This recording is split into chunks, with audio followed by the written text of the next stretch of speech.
नमस्कार श्रोत्यांनो, आपलं सर्वांचं भगवान राईतकर सर या यूट्यूब चॅनलमध्ये सहर्ष स्वागत आहे. आज आपल्यासोबत यावली शहीद इथून आलेले गुरुदेव भक्त आहेत आणि त्यांनी वंदनीय राष्ट्रसंत तुकडोजी महाराजांच्या विषयी एक पुस्तक लिहिलं. ते पुस्तक कसं आहे, पुस्तकाचं नाव काय आहे आणि त्यांचं नाव आपण संपूर्ण माहिती जाणून घेऊ. जय गुरु दादा. जय गुरु. दादा, आपण कोणतं पुस्तक लिहिलं? मी लिहिलं आहे राष्ट्रसंतांचा वैज्ञानिक दृष्टिकोन. अच्छा, त्यासाठी संदर्भ ग्रामगीतेमध्ये घेतले का? ग्रामगीता, वेगवेगळ्या प्रकारचे महाराजांचे भजनं, कारण राष्ट्रीय भजनं हे महाराजांचं तत्त्वज्ञानाचा गाभा आहे आणि जवळपास सगळ्या विषयावरती महाराजांचे भजनं आहेत.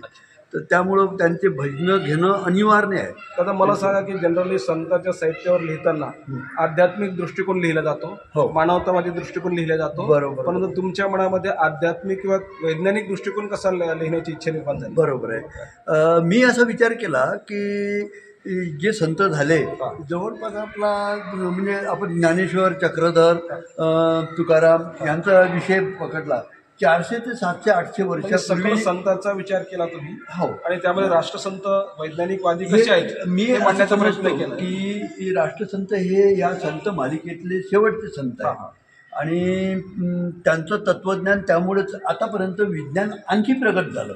म्हणजे जेव्हा जे असेल ते त्यांचं साहित्य कालबाह्य झालं असं मला अजिबात म्हणायचं नाही. वैज्ञानिक ते दृष्टिकोन संत त्यांचं साहित्य अजूनही म्हणजे चिरऊ आहे, ते राहणार आहे. माझा प्रश्न दादा असा आहे की राष्ट्रसंतांच्या साहित्यामध्ये वैज्ञानिक दृष्टिकोन जो आहे हो, तो तुम्हाला सर्वप्रथम दिसला ग्रामगीतेमध्ये. आणि ग्रामगीतेमधल्या पूर्ण साहित्यामध्ये कोणती एखादी ओळी सांगा की ज्यामध्ये वैज्ञानिक दृष्टिकोन तुम्हाला दिसला, किंवा एखादं भजन सांगा, जे आठवेल ते सांगा संदर्भ म्हणून. हो, जनरली छोटे मोठे साधू सगळीकडे असतात आणि लोक त्या साधूच्या चमत्कारांना भुलतात. म्हणून राष्ट्रसंत आपल्या एका ग्रामगीतेमध्ये एका ओळीमध्ये म्हणतात, चमत्काराच्या भरी भरुनी झाली अनेकांची धूरधानी, संत चमत्कार यापुढे कोणी वर्णू नका सज्जन. दादा, याच्यामध्ये चमत्काराचं जे आहे ते महाराजांनी सांगितलं, चमत्काराच्या कोणी बळी पडू नका. यामधला वैज्ञानिक दृष्टिकोन नेमका दिसला कसा तुम्हाला? वैज्ञानिक दृष्टिकोन हा आहेच की नाही, की ह्या चमत्काराला बळी पडू नका. यापेक्षा त्याच्या तत्त्वज्ञानाकडे पहा, त्यांनी केलेल्या कार्याकडे पहा आणि त्याच्यातून काही आपल्या जीवनासाठी उपयोगी पडत असेल ते घ्या आणि तसंच जगा. दादा, आपल्या पुस्तकामध्ये जी अनुक्रमणिका आहे त्या अनुक्रमणिकेमध्ये किती प्रकरण आहेत? जवळपास 13 प्रकरण आहेत. अच्छा, ते सर्व वैज्ञानिकवादी दृष्टिकोन व्यक्त करणारे जवळपास एक फक्त ते प्रकरण असं आलं आहे की यावलीविषयी आलं, जे जन्मस्थान आहे महाराजांचं त्याविषयी, आणि तिथं जवळपास शहीद झाले काही, आणखी काही संत झाले आहे त्याविषयी एक आहे. बाकी 12 सगळे या विषयावर. मित्रांनो, दादांनी आपल्याला पुस्तकाविषयी माहिती सांगितली.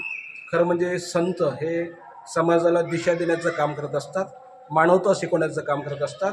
आणि मागील काळाचा विचार जर केला तर त्या मागील काळामध्ये अंधश्रद्धा वाढली आणि त्यामुळे राष्ट्रसंतांनी समाजाला एक नवीन दृष्टिकोन, जो वैज्ञानिक दृष्टिकोन आहे तो देण्याचा प्रामुख्याने प्रयत्न केला, दिला असं म्हणता येईल. आणि त्याच विषयावर फोकस करत दादांनी उत्तम असं पुस्तक लिहिलं.